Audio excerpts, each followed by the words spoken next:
Hello everyone, and thank you for watching this special segment. Now, one of the most frequent questions people ask me is, why is there no inventory on the market? As you may know, I was one of the first, if not the first person, to predict a massive shortage of inventory back in October of 2011. The video had over 8,000 views, and my follow-up had 34,000. Well, since then, I've been reading and investigating how we got here and what impact this will have on our real estate market moving forward. So, in order to answer the question of missing inventory, we first need to understand what led up to this. Now, as we all know, Countrywide officially failed in 2008 and was bought out by Bank of America for $4 billion. But leading up to that, Countrywide in 2006 alone had written so many mortgages that it was 3.5% of America's gross domestic product. Well, back in 1997, Countrywide spun off their investment portfolio into what was known as IndyMac Bank. Well, conveniently, back in 2008, IndyMac was also seized by federal regulators, and subsequently, One West Bank took over and purchased their investment portfolio. Well, as a result of these and many more failures, when risky mortgages were secured and then sold, they were mostly reinsured by the FDIC. In many cases, the new buyers of the mortgages paid anywhere from 30 to 70 cents on the dollar for them, since they were so risky, and hey, it was a liquidation deal pricing back then, right?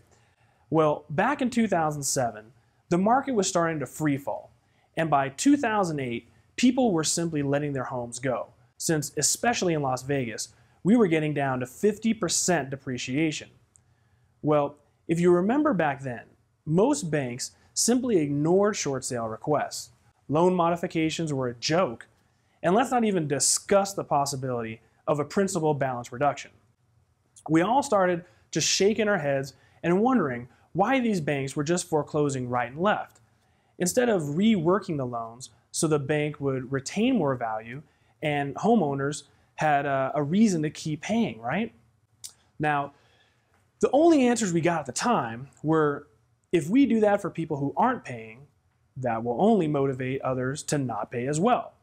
Now, that was a really weak answer, but we could see the logic at least. Well, the truth of the matter is much, much worse than that.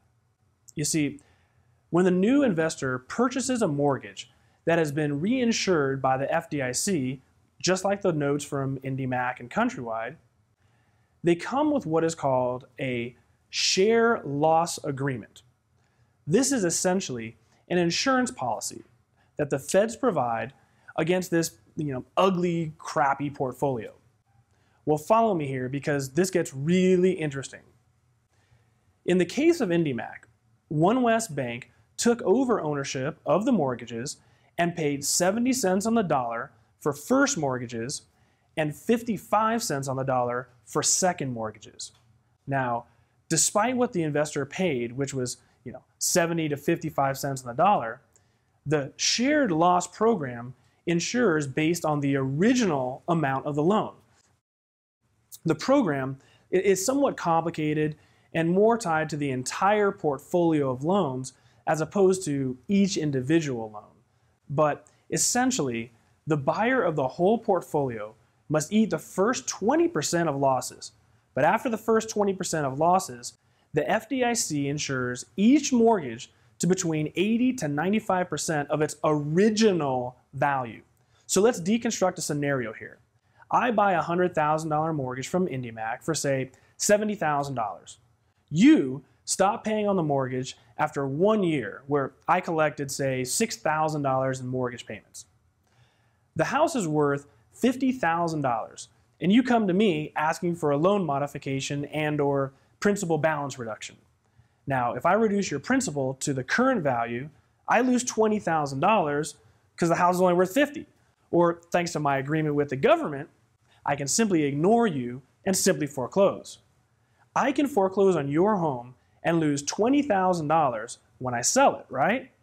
But the good news here is that thanks to the government, they are going to pay me up to 80 or 95 cents on the original dollar, depending on how much I've been losing so far. The more that I've lost, the more they are willing to insure or just say, pay me. So even if the insurance policy only pays me 80 cents on the dollar, that means I get a check for $30,000 since I sold your home for $50,000 and insurance pays up to $80,000. Well, if I only paid $70,000 for the mortgage to begin with, so I made $10,000 foreclosing on you as well as the $6,000 you paid me in the first year. Okay, so I managed to make a 23% profit in only 2 years by buying a crappy mortgage, ignoring you, and then foreclosing on you. Now you understand why in the middle of the recession, while we're all hurting, these major banks were recording mysterious record profits and CEOs were getting huge bonuses. Now, they were essentially just cashing in insurance policies that we the people were paying. So really, we the people just got screwed over twice. Well, now that you understand why the banks love foreclosing on people, you can also understand why the actual federal government was not too keen on this. Essentially, the government looked at this as a form of insurance fraud, since the government claimed that the banks were not even making attempts to work with people since they had more incentive to actually just go ahead and foreclose on them. I mean, in a sense, you almost can't blame an investor for doing exactly what they're supposed to do, which is make money. The blame actually goes to our own government, who didn't see this one coming. I mean, come on. So what did the government do? The government decided to sue all these major banks who service these loans and try to deter them from pilfering these insurance policies. That is how we received the National Mortgage Settlement Act, and then most recently, a $9.3 billion settlement that went into effect on March 2nd. Now, the government was simply trying to slow down and stop these investors from collecting insurance policies. As a result, the banks and investors now have incentives to work out these loans since it's money that they have to blow. As a result, they aren't foreclosing. The result of less foreclosure activity is less inventory, which brings us to the present.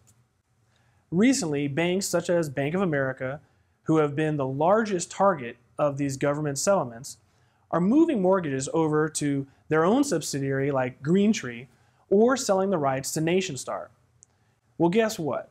These new servicers have absolutely no incentive to work out these mortgages like Bank of America. So what does this actually mean? Well, ultimately, these banks are close to fulfilling their settlements. I would imagine by the end of this year, most of the settlement will have already been repaid. So unless the government just keeps on suing, you can bet that foreclosures will resume.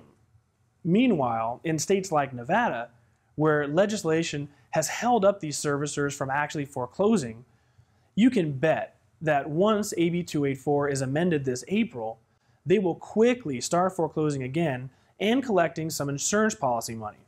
So, I mean, think about it. Why get the car fixed when you can just drive it off the cliff and buy a nicer one? Thanks to our government, we've only slowed down the inevitable. But I think you're going to start seeing some pretty abrupt changes in 2014. Now, I hope you found this video informative and entertaining.